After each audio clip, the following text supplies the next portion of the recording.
I feel like every contest I've ever ran with Vans, because we ran the Triple Crown series for 4 years, back in 01, 2, 3, and 4. It just has a different vibe than some of the other ones. And at this one, it just feels like it's one big family. And when you look over and you see Steve Van Doren himself, like flipping over like hot dogs on the grill or quesadillas for people, that was off topic, but good music, good food, good friends, good atmosphere. I mean, Vans pulls that off every time they put on an event.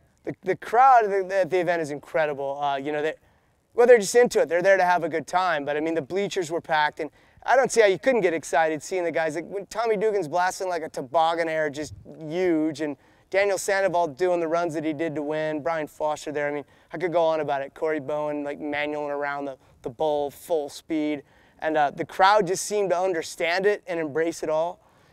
At one moment, like looking over and seeing like Dennis Anderson, who in my mind is like the rippingest dude on a bike these days, you know, just having a conversation with Brian Blyther and laughing it up. I mean, it was cool, kind of seeing the generations crossing over, and Vans is the reason that happened. Southern California concrete is where freestyle contests began. BMX has been riding these things since day one. The live crowd can expect to see like a super high level of riding because of the guys that we're inviting, but guys having fun too, but a variety too. I mean, Chase Hawk won the prelims, just riding so dialed and amazing, just flowing, doing lines that like some of the other guys weren't even willing to touch.